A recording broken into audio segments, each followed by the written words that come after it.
Before we begin, we'd like to take a minute to check the audio by posting this message to ensure everyone can hear and this webinar is about to begin.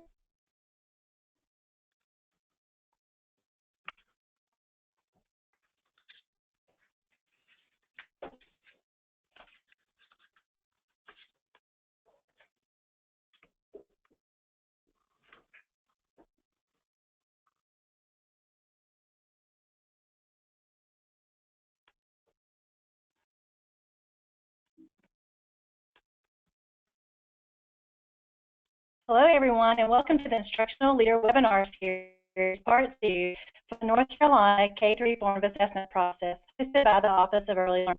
This webinar is being recorded, and the recording PDF version of the slide deck and an archive chat log will be posted to our wiki page, upcoming and archive webinars tab.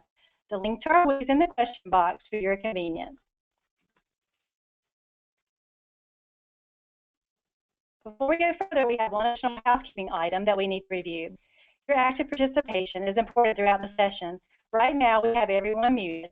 Throughout the presentation, someone from our team will be in the question box. This box appears on the right-hand side of your screen. As shown on the screen, you can enter questions and comments in the question box throughout the presentation. We will stop several times during the webinar to address any questions that have appeared in the question box.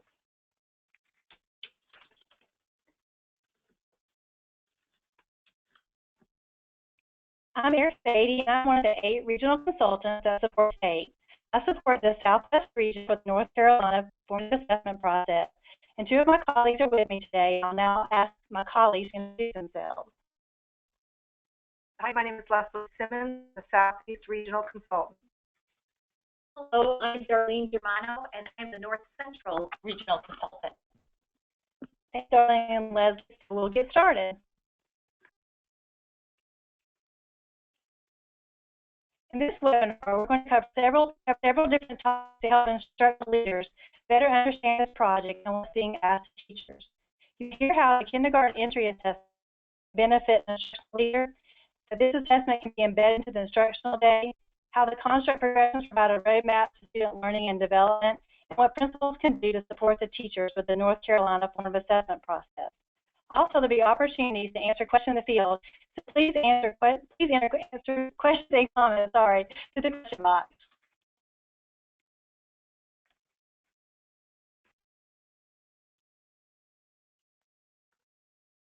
So we're going to start with sharing how this important tool can be helpful to administrators.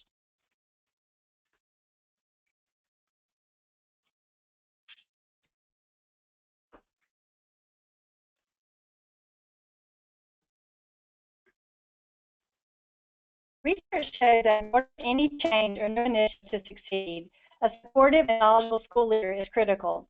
Instructional leaders play a very important role in ensuring that teachers have a successful experience with the North Carolina assessment process, which is why we truly appreciate your participation today and the support that you'll provide to teachers throughout this school year. So today, as part of our presentation, we felt it would be important for you to hear firsthand from the field how this assessment can be a valuable tool for administrators. So instead of me explaining the benefits, I asked Lynn Plummer, who's one of the members of the Stanley District Implementation Team that supports and leads this work. Lynn is not only a member of the district team that supports KA, but he also leads the multi-tiered system of support efforts for Stanley County schools. As a former kindergarten teacher and elementary curriculum coach, he has led the professional development and implementation of the kindergarten entry assessment portion of the North Carolina K-3 Formative Assessment process in his district. 2 Stanley County elementary schools did take part in the state pilot during the 2014-2015 school year, and all 11 elementary schools participated in the KA in the 2015-2016 school year. Teachers in Stanley County completed the required book orientation, brand awareness, and object county constructs, but as a district, I just the emotional literacy construct as well. So Lynn, can you hear me okay? Great. Thank you for joining us today and welcome. Thank you for having me. So Lynn, I hope you don't mind that I have to steal from your phrases that I've heard you say in our conversations. I began talking with Lynn, having conversations about the KEA. Lynn said, in order for me to sell this initiative, you got to tune in to WIIFM. So I had no idea what he was talking about, and he said, you know, you have to sell it. You have to be able to tune into what's in it for me. So whether I'm talking to instructional leaders or teachers, he has to tune into WIFM. So Lynn, can you start by telling instructional leaders why the KEA is an important tool? Absolutely. With leaders, it's a minute to tune your own radio to WIFM. What's in it for me? The KEA is not just about the teacher. Data collected through the formative assessment process greatly enables principals to better understand the needs of the collective group of students and therefore to more freely discuss patterns and trends of student performance with central office administration, parents, and other stakeholders. The KEA takes into account all domains of student achievement, highlights areas to extend instruction and development beyond just that 60-day window. An innumerable amount of opportunities are provided for teachers to engage themselves in conversation, not focused on mastery, but more of a focus on growth. What do our students need to develop their learning and development? What is missing in our day? What's missing in our curriculum? What's missing in our own understandings that may be a barrier to student success? How can we develop our kindergartners and set the stage for optimal potential learning during the first year of our children's education? The KEA strives to answer all those questions and more at the ease of allowing teachers to continue teaching, really never miss a beat doing it. So Lynn, I loved how you captured that this assessment is about growth. This assessment is about meeting children where they are and helping children reach challenging and achievable goals that contribute to his or her ongoing development and learning. So I really like how you captured that.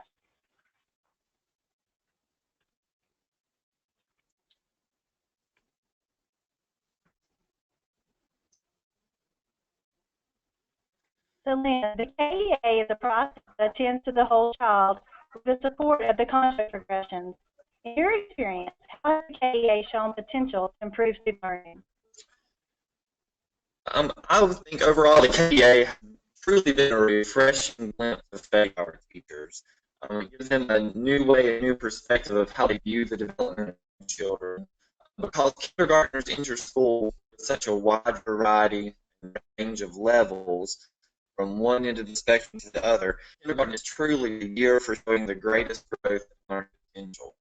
The kindergarten entry assessment has provided teachers with learning progressions, a means to actually document behaviors throughout the first 60 days of kindergarten year to help progress learning along the way.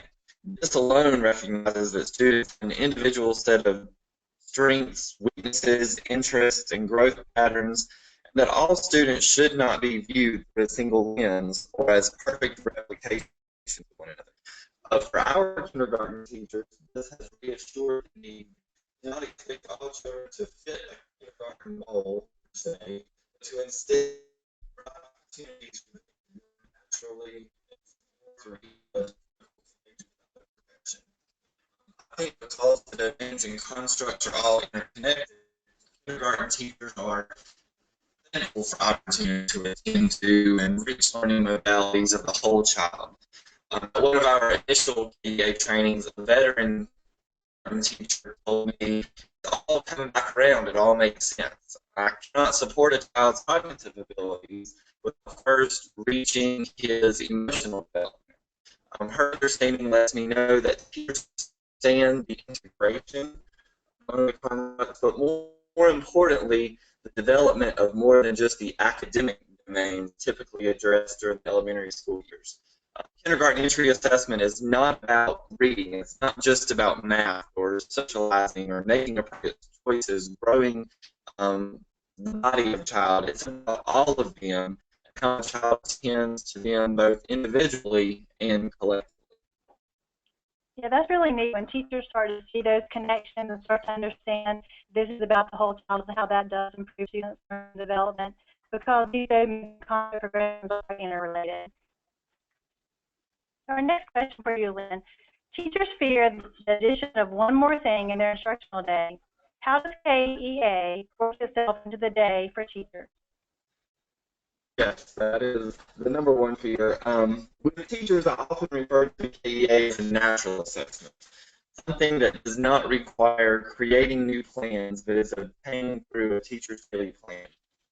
The opportunities for KEA-like assessment are there to occur innately in what they're already doing. The types of KEA activities necessary for assessment are best practices within whole and small group instruction in the daily classroom. Things they're already doing. Teachers have the flexibility to select activities that best fit the needs and abilities of their students and are therefore not really confined to a particular set of instructional approaches. Teaching remains a constant. KEA is really a standalone assessment. Lynn, I'm going to pause you right here, Lynn. For some reason, we hear you loud and clear, and for other reasons, it sounds like you're far distant away. Do you mind repeating a little bit of what you've been saying so far, and we'll try that again? You need to go back or just the question. Just a question. Okay. Yes, in a nutshell, basically, KEA is not something that teachers have to create new lesson plans for. It's something that is already contained within their daily plan. Types of KEA assessments are things that are occurring innately in classrooms anyway. Naturally into small group instruction, teachers have the flexibility to select activities that best fit students' needs and their abilities. Therefore, they're not really confined to a particular set of tasks that have to be completed in order to complete the kindergarten assessment. I think I was starting to talk about teaching remains a constant. Teachers are not having to have standalone assessments that are completed out of the classroom environment. They're able to make anecdotal notes to student responses while learning is occurring. They snap pictures as evidence of group and individual products while students are working collaboratively in workstations. Kindergartners are able to explain their personal thinking and reasoning assessment task as the teacher may be thinking about recording it on a short video. Teaching and learning throughout the classroom is very much alive while assessments are evidence. While all constructs of the KEA can be easily assessed within the walls of the physical classroom, the neat thing about it is that evidences are not to a single room or a teacher. Remember, the KEA is focused on the growth of the whole child. More than one adult in the school is responsible for a child on any given day. So, what might the music teacher, the art teacher, the PE teacher notice that might not be easily viewed during a reading lesson? Or how might the school counselor, the secretary, the data manager, student growth leaders that come through their offices? Or might observations of bus drivers or even cafeteria workers?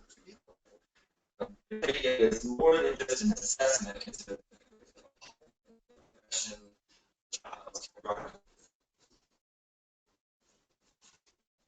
So that last sentence, could you say that one more time? Then you went out just on the last sentence or two. I said,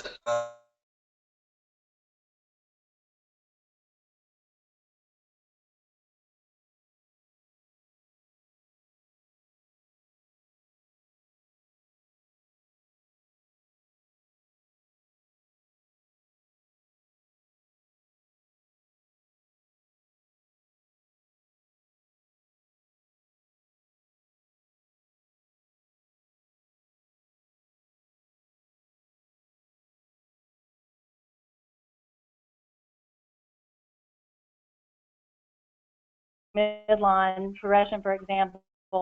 Teachers can see children during their physical activity. They can see them crossing midline. An art teacher can see a child crossing midline when they're painting, coloring. Music teacher could see crossing midline if a student was playing an instrument. So I like how you talk about those other stakeholders and how this all doesn't just fall on the kindergarten teacher, that this can really be a complete picture of the whole child. So there are many important individuals other than the kindergarten teacher that can provide valuable insight to the growth of a student. So thanks for catching that so great. Okay, so next question for you. What benefits have stood out in your district for both teachers and students who have taken part in the KEA? I think first, teacher front. I know at one of my schools, we had a kindergarten teacher this year, so our first grade combination, and her class was comprised of 12 kindergartners of varied ability. She also had 8 of the school's neediest first graders. And while the KEA was not currently intended to be used with those first grade students, the teacher chose to adapt some of the same whole child assessments in the entire class. She knew that some portion of the first grader's livelihood had been neglected um, and not properly attended to, or the extreme weaknesses occurred. It wouldn't have been in that situation with her had they been attended to. She wants to get to the bottom of the issues. To her, KDA was introduced. She uncovered lots of vital information, leading her instruction to better target the unseen needs of the students. She reached out to the stakeholders in the school and other support staff in her building to investigate the barriers even further. I remember her response to me as we were catching up on day 60 is, "This is the type of investigative reporting I always think I am doing for my students, but this year I have done it with purpose." I knew I was doing it and what I plan to do with the information I gained. She knew while she strived to conduct an academically rich kindergarten environment, she said I have given much thought to students as a whole, how they think, how they act, how they react, how they grow.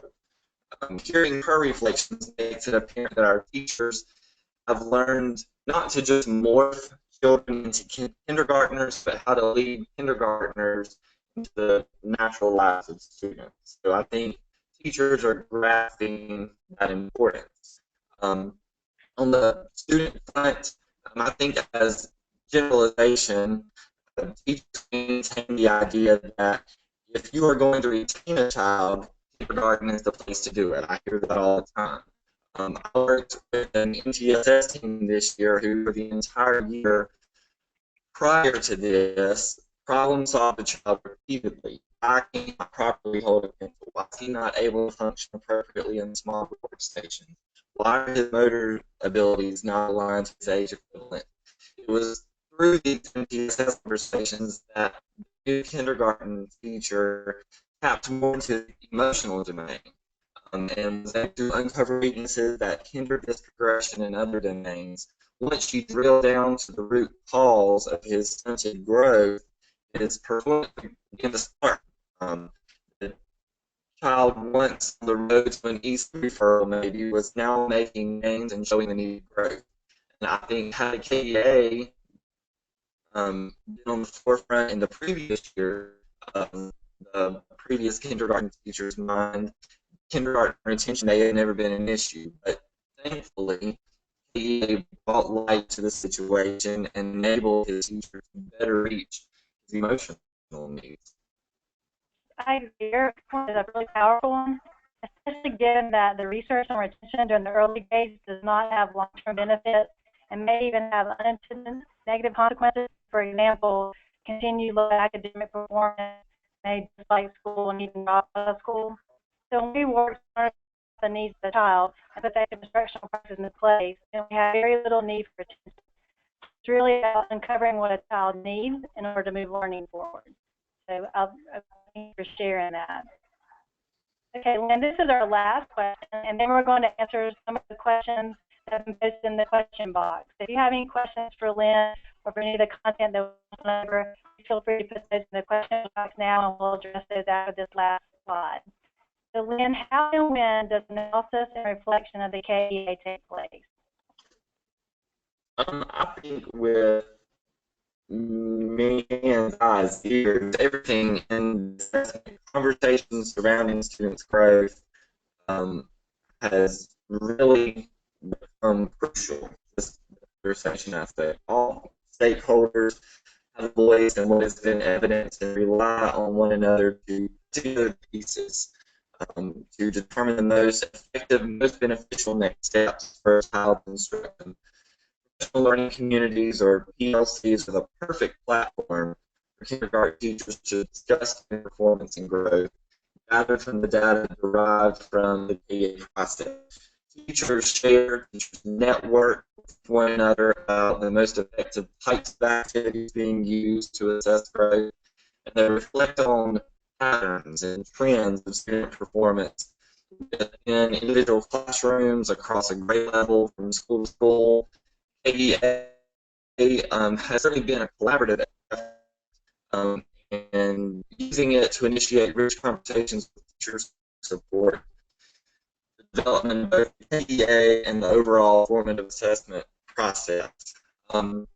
Picture this, a group of people sits around a table.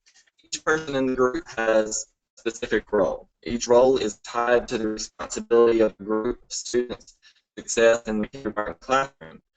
Each person adds his own perspective of observations and his own perspective of strategies used to attempt closing the gaps of learning, which is what the KDA is about.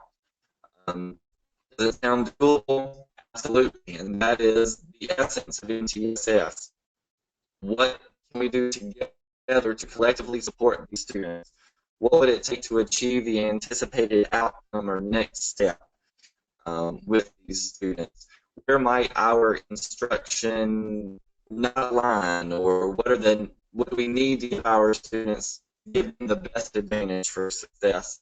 These conversations are the beginning of understanding and utilizing the NTS's framework, working together to provide the ultimate opportunities for students.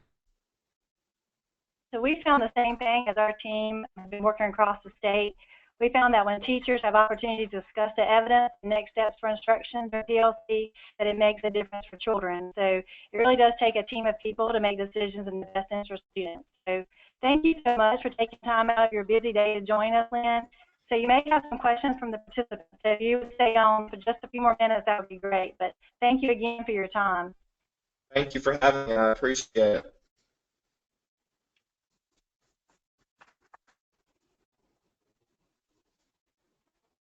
It doesn't look like any questions, Lynn, so we'll probably mute you just to make sure that we don't get any background noise. But thank you again for your time, and to everyone else, please remember to put questions in the question box, and we'll be stopping after each section to address your questions.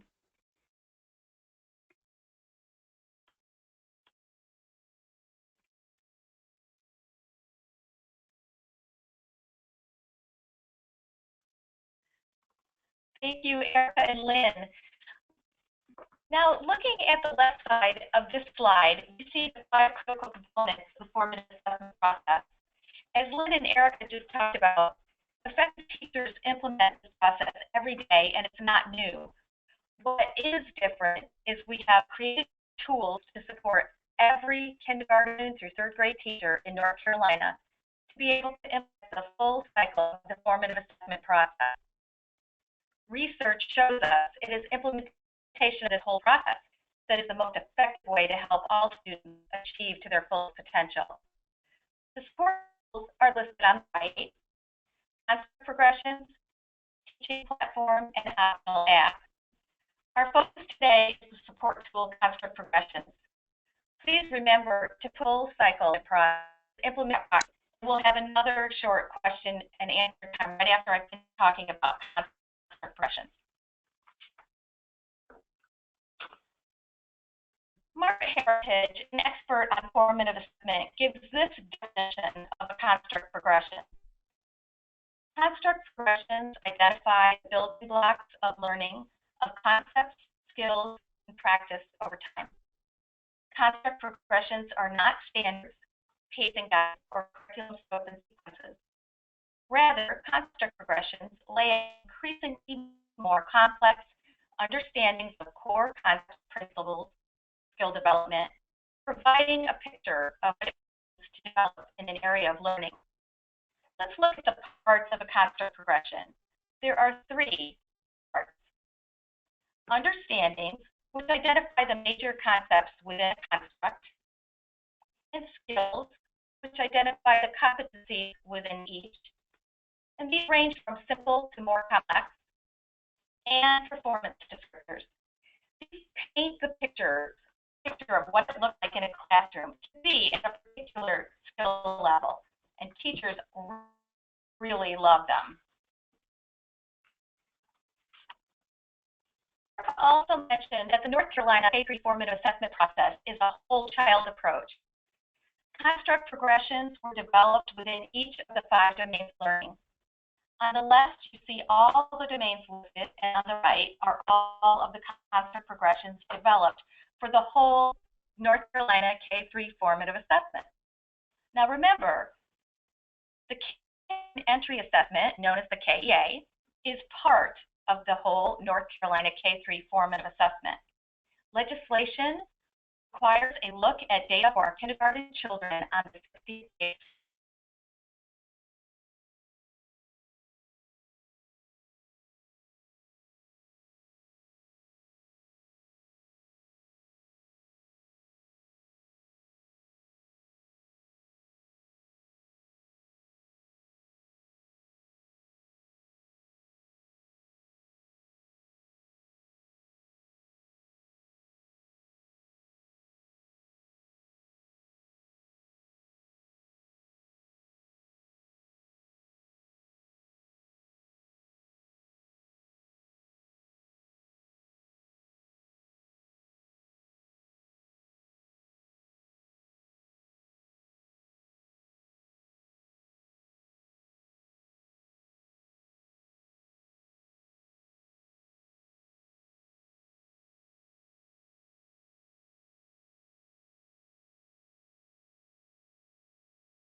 Rationale written, which explains the connection to learning and growth. This is very informative for some of these constructs, like Erica mentioned, crossing midlines. Sometimes people have a lot of questions about that one and the others. Each construct is aligned with the North Carolina Standards for Early Learning and Development and the North Carolina Standard Course of Study, Common Core State Standards, and North Carolina Essential Standards. They each have a full list of resources used, and that's a great place for further learning. So, our second goal for today is to see how teachers embed this process into the instructional day. Please take out the advanced document that Erica mentioned was in the handouts. And we're going to be using this for an activity. This shows all of the KEA constructs, only the skills. So you'll see all 10 of them listed on this handout.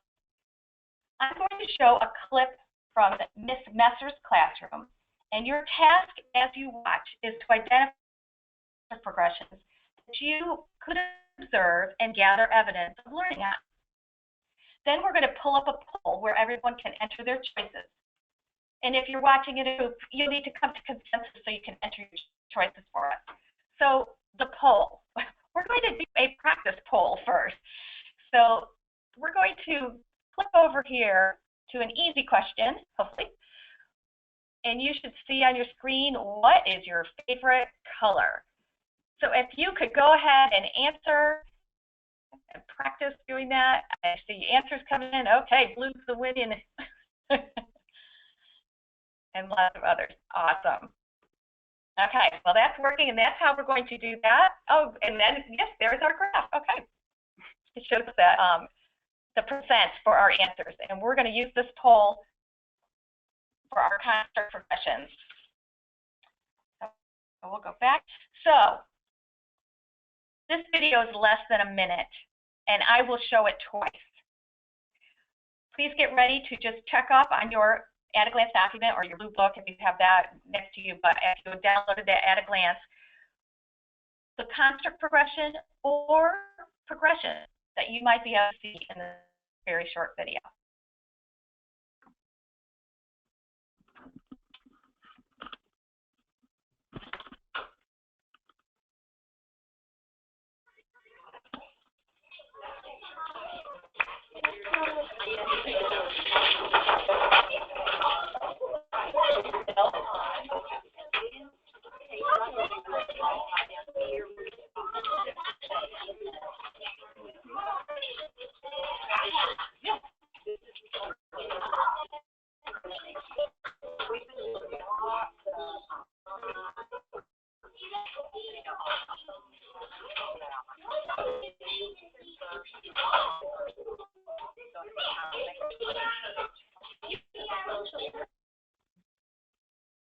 Okay, and now we'll do it one more time. Think about what you might be able to observe in just that short video.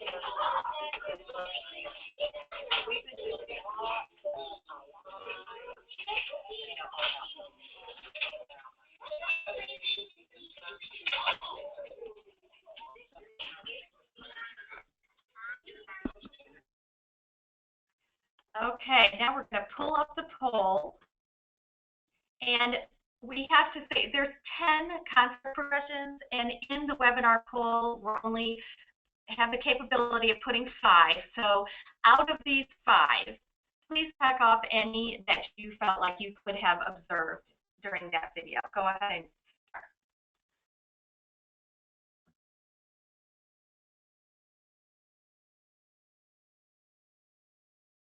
So yeah, I am seeing a lot of grip and manipulation. Dominance, yes. As he grabbed his paper using his fingers and gripped his paintbrush, you can observe this skill level on grip and manipulation, and you can see hand dominance. Some shows crossing midline, and I did see him cross midline a few times, and with paint you can observe it even more as he continues to paint. And yeah, some of you chose following directions, and I agree. He seemed to remember the steps to set up his painting station without any visual reminders or verbal cues. Sometimes teachers are thinking they need to pick just one construct progression and put it in their plans to observe at one time, like math centers. And they don't realize that many times they can capture a lot of information in one activity or learning opportunity. Sometimes teachers think they must create a brand new lesson to do the KEA, and connecting to their current practice is key. So let's have another example. This time, we're going to pull up 2 photos of a learning center in Miss Milton's classroom. I will set the stage for you. As you listen, please check off the construct progressions you might be able to observe during this activity.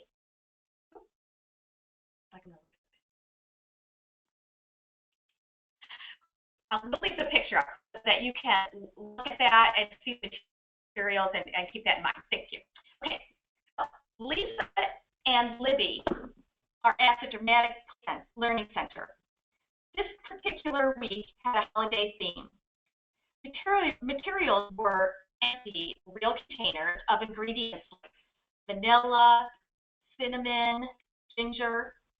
They had a few baking pans, spatulas, oven mitts, and they had 24 laminated gingerbread cookies to put in the oven and a recording sheet. Libby and Lisa each chose their center quiz and began pretending to make cookies. Libby took everything off the shelves and piled all the cookies on the table.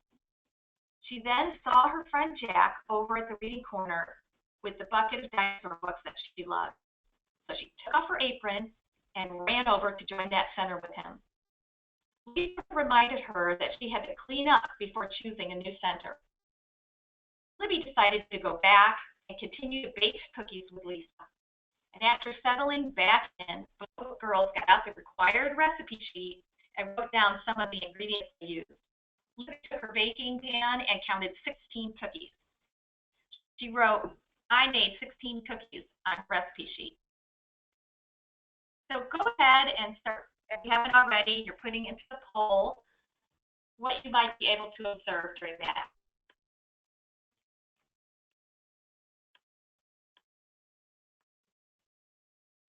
So yes, I see lots of you putting in following directions, object counting.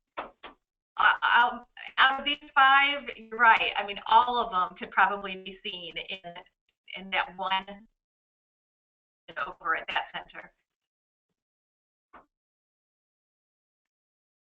Both of these examples, oh, we're going to bring up, there we go, yes.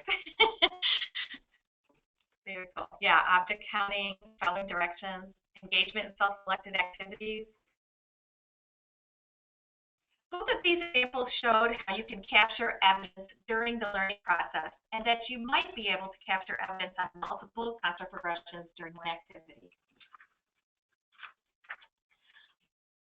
Ultimately, teachers use planned multiple ongoing assessment means.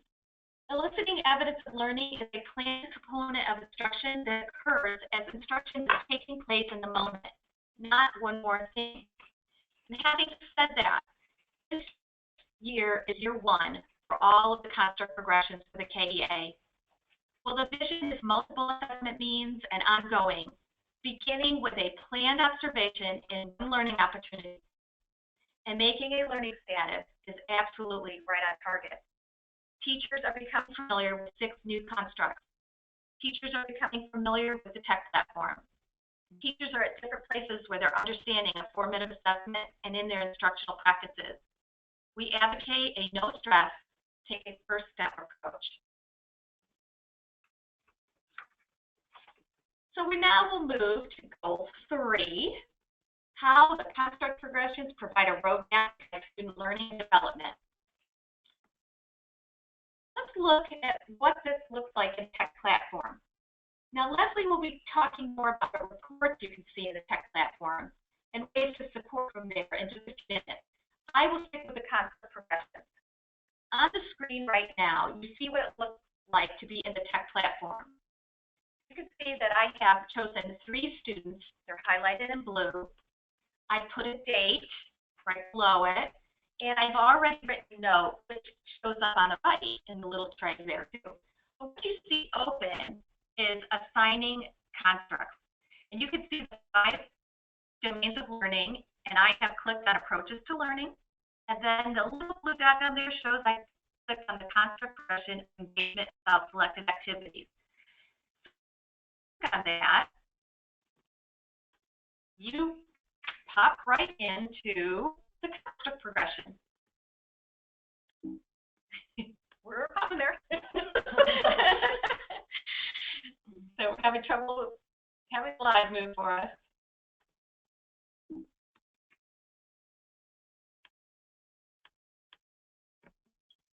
There we go. Okay, so when you click that, this is what you see. You pop right into the construct progression. Now, I've elicited some evidence. So I made a note or photo or something a student had said, did, made, or written. And now construct progressions support the next of interpreting the evidence, where a teacher reflects on and interprets evidence generated from the use of multiple ongoing assessment means and selects a learning status. Where are they on the skills? You can scroll to see the whole progression and on this part. And then construct progressions support determining the next learning target. Looking at the very next skill helps me choose a manageable learning target. Sorry, we did a little arrow. Go back. So I'm going to start right there. progressions that support the learning target. Looking at the next skill level helps me choose a manageable learning target, as these are very fine-grained skills, so you are staying in the zone of proximal development, not too low to be boring and unchallenging, and not too high to be frustrating and unachievable. You're involved when appropriate, which helps them take ownership of their learning and helps them develop a growth mindset. Construct progressions help with creating criteria for success. How do you show what it looks like to be successful at this learning target? What will the students say, do, make, or write during the learning opportunity to demonstrate that they've met the learning target? Now, reading performance descriptors really help with developing these. And when students understand what it looks like to be successful on the learning target, they have a clear roadmap to success. Clicking up in the top left-hand corner just pops up the performance descriptor on this page and helps you create those criteria for success. Construct progressions are not grade specific. They are typical human development from age 3 to 10. Some of the progressions in the KEA are 3 to 6 years old. Progressions are a tool to support decisions for next instructional and learning opportunities, not a benchmark test. The optional app is a big hit with teachers who are using it. As Lynn mentioned, other teachers can collect evidence too. Teacher assistants, OT, PT, PE. We even have some administrators who use the app on their phone or tablet to collect evidence themselves while visiting classrooms. On this screenshot, I'm in the app and I'm about to click on a construct progression. It shows I have evidence in my holding tray over on the left there, and I've clicked on the note, which brought it over where I can work on it. When I click down at the bottom at the object, it takes me right into the construct progression. There it is. I could just scroll to see the whole thing. You could click on those little icons on the bottom and it brings up the performance descriptor, and you can click on the people and it takes you right to the student I had connected it to. This one has one example. I had just connected it to one pretend student, but if I had 4 connected, they would all be listed there. This is all done in the app. And after I can hit upload, it goes off to the tech platform and into the evidence tab. It does not stay in the app. Remember, the app and technology platform are 2 different places. After you've captured your evidence in the app, and you just need to upload it, and it goes off to the electronic platform portfolio in the platform. The essential purpose of formative assessment is, as a practice, is to move students' learning forward while their learning is still in the process of developing. Helping teachers focus on what students will learn instead of what students will do. The construct progressions support teachers in doing that. I hope this helped address 2 of our goals for today on how teachers can embed this in their instructional day and how they provide a roadmap to guide student learning and development. And if you had any questions, you could pop them in. And if you don't, yay, I guess I covered that. No, but we did get some feedback about the visuals being very helpful and the conversation being critical to informing their instruction. Great. Thank you, Darlene. As educational leaders within an LEA, you have a vision and goals for your system's success. You serve as a conduit within the educational organization to facilitate the vision becoming a reality. Creating opportunities for educators to network with their peers, families, and other districts will increase capacity within your district to achieve the intended outcomes of the KEA. Educators are critical to moving research to practice. Sharing the commitment to the vision and engaging in the change process is important to building teacher leaders' efficacy to implement the KEA. Thinking of your district or school's way of doing business, how can you support implementation of the KEA? Who should be involved in the KEA process? And what mechanisms or structures are in place to foster collaborative conversations establishing structures to build knowledge and scaffold competency within the system to implement the KEA is important to students and educators achieving the benefit of the innovation. What current structures exist within your buildings and districts to facilitate conversation related to student learning and professional growth? How can the KEA become a part of the broader conversation? Interestingly, in Olympic Village in Vancouver, it made me think about what makes an Olympian. From the stories I have been hearing broadcasted, it takes a team, commitment, work. As you heard Lynn mention, PLCs or PLTs provide opportunities for educators to build a professional culture that facilitates collaboration and construction. These structures are important to improving instruction and student learning. PLCs provide opportunities for educators to consider student work and discuss instructional steps, celebrations, barriers, and opportunities to problem solve. This structure not only builds efficacy within the teacher, but increases the collective efficacy of the educational community. The PLC provides an opportunity for collective thinking and planning among educators. These conversations will help inform educators' instructional practices, which in turn will impact student learning.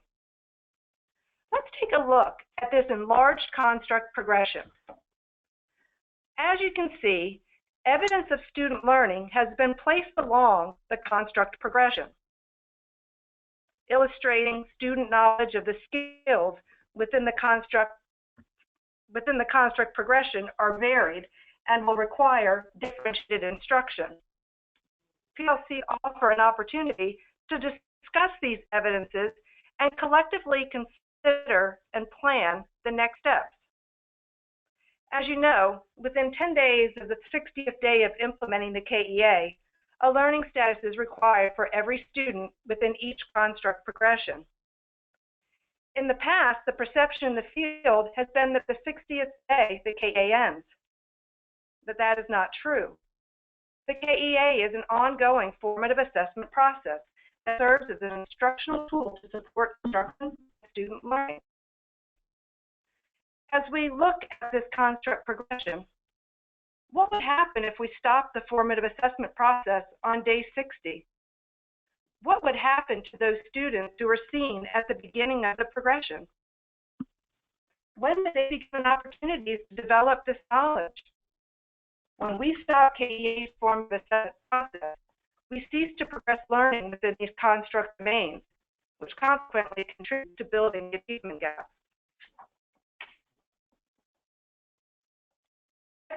We collect during the formative assessment process is intended to guide instructional next steps. A benefit of North Carolina's KEA formative assessment process versus other formative assessment processes is that North Carolina has developed progressions, the content knowledge necessary to developing student understanding of the skills based on the evidence collected.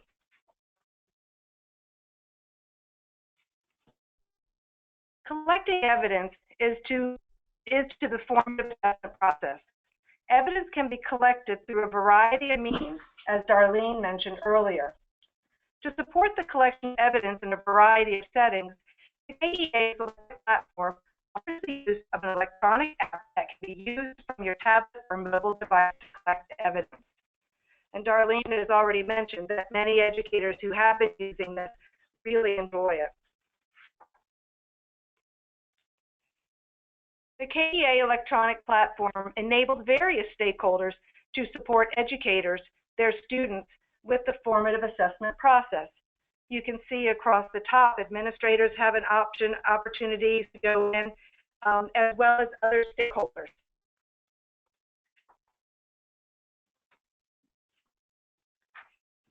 The evidence that is put in is going to help us progress to consider our student learning and progress students' understanding. As mentioned earlier, there are 5 critical components to the formative assessment process. setting learning targets, developing criteria for success, eliciting evidence of learning, interpreting evidence, and adapting and responding to the learning needs.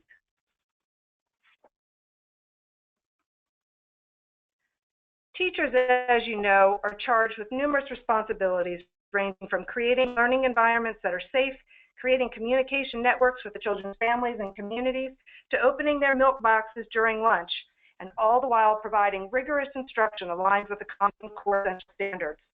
The KEA recognizes that learning takes place in various settings and at different rates. The KEA technology platform is a tool designed to support educators in managing evidences within the 5 domains of learning. Information entered into the platform can then be manipulated to provide teachers and other stakeholders with information about their students. Reports can be accessed by teachers and administrators, so data entered can be considered and supported to differentiate instruction. The platform is also a resource that can be accessed from either a tablet, phone, or computer, so that student learning can be captured regardless of where it is occurring. As an administrator, you can indicators by collecting evidence within the platform as you are completing a walkthrough and have as a discussion point for a follow-up conversation. Most captured within the platform provide live breathing data. What parent, student, or colleague wouldn't want to see that? As instructional leaders, educators and other stakeholders are looking to you for support and guidance as they navigate a complex educational environment. The following resources are intended to support your efforts as an instructional lead within your district to support the growth and needs of your educators as they work to inform their instruction and student learning. The KEA electronic platform enables various stakeholders to support educators and their students with the formative assessment process. On the electronic platform, there is an administrative tab in which you can access district, school, classroom, and children. Accessing the platform will enable you to see, observe evidences, students' current learning status, and other educators support the process to help inform conversation and progress instructional practices and student learning. To learn more about the functionality of the Administrative tab, click the Administration tab and look to the left where you will see a Support Resource tab that will further support your facilitation of the NCK3 formative assessment process. Another resource to support your facilitation is the NCKEA Weebly. This resource provides many of the resources found within the Live Finder. The 4 tabs currently presented on the Weebly to support your instructional development and that of others. The first tab is the NC Construct Progressions and Situations. The second tab, the Formative Assessment Process. The Critical Components. Third tab, the the third tab, Technology System Requirements. And the fourth, Contact Information to support you in connecting with your regional consultants and teaching strategies. Another resource is a Weebly, but it's for the broader, as Darlene mentioned, the KEA being the entry point to a broader NCK3 formative assessment process. You will find that there will be other within this Weebly if you want to start digging in to learn more about what's coming. The resource you're probably most familiar with is the Live Finder. The Live Finder contains the guides, videos, and resources to facilitate professional development around the KEA. Lastly, if you're in need of technology support, please reach out to Teaching Strategy Help Desk. This team is allocated specifically to support the work of the NCKEA. Here is provided the phone number, hours, and address. So this brings me to the point where I want to see if you have any questions that we might address today. Even if it's something from earlier on in the webinar, please feel free. Leslie, we do have a question about how do you access the app? and it is available on Windows and Android. Yes, the app is available on both of those. And once you have uploaded the evidence off of those devices, it will remove from those devices and maintained in the platform, so it won't use your data, or you won't have issues with confidentiality. We also had a question about teachers. Can you share teachers' access to accounts? And you have multiple teachers in the same account. So actually, you can have up to 5 teachers on the teacher's account, but the principal is the person who's able to assign those extra teachers to the account. So the principal has the ultimate decision of access to those to that student information in those teachers' accounts. And then also, there was a request to have the video sent out of the last segment that Darlene shared. And so we do have a couple people who asked that, so we will share that with you following the webinar because we have your email address. And then somebody wants clarification, Darlene. So it's not about the quantity of the evidence, it's about the quality of the evidence. That's right. It's absolutely about the quality of evidence. And in fact, as instructional leaders, going in and looking at the platform and thinking, oh, this teacher has 40 evidence, she must be right. But we really want to be doing is at the quality of that. Does it connect to a construct progression? Is it informing their instruction? Is it moving students forward? So the quality is definitely key. Then we have the question, will the Weebly replace the Live Binder site? So maybe Amy, our project lead, would like to take that question. We so appreciate everybody's feedback on resources and materials that are helpful. And we are currently working to have one central location with all of the materials housed and easily in an easy way that you can access quickly. So we are moving towards having one Weebly. While we're in the process of having and developing that Weebly, know that we have multiple sites that you can access information. The wiki being one of the primary ones, the LiveBinder being one of the primary ones as well. And then we had a request to put the North Carolina Teaching Strategies contact info back on the screen. What I've done, I've placed that in the chat box. It has the 800 number and the Teaching Strategies website in order to access that information. Then we also, the question is there tech support for the app? Yes.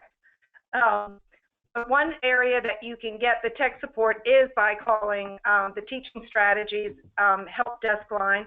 We also have an allocated field consultant from Teaching Strategies who supports us helping our districts with any technology issues. Also, the department has a whole a tech team of 4 that work to problem solve any issues that come up, and hopefully you'll have a fast response rate on any concerns. That's an area that's a large focus for improvement for this year, and I think everybody is going to be pleasantly surprised.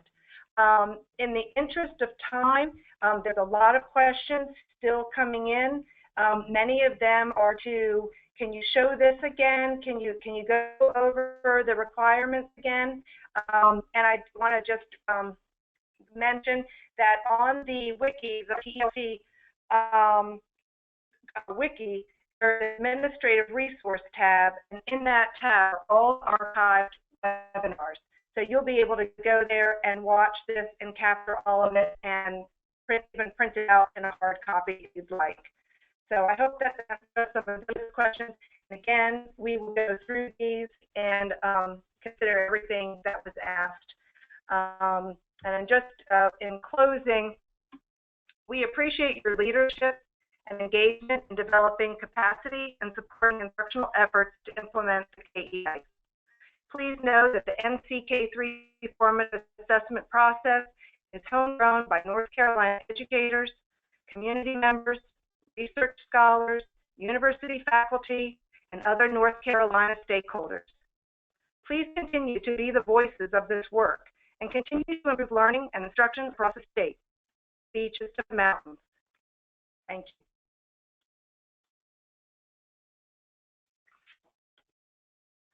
And just to leave you, the last slide is the consultant contact information. So if you want to reach out to your regional consultant, there is their contact information for you. That truly, Thank you, everybody, for joining.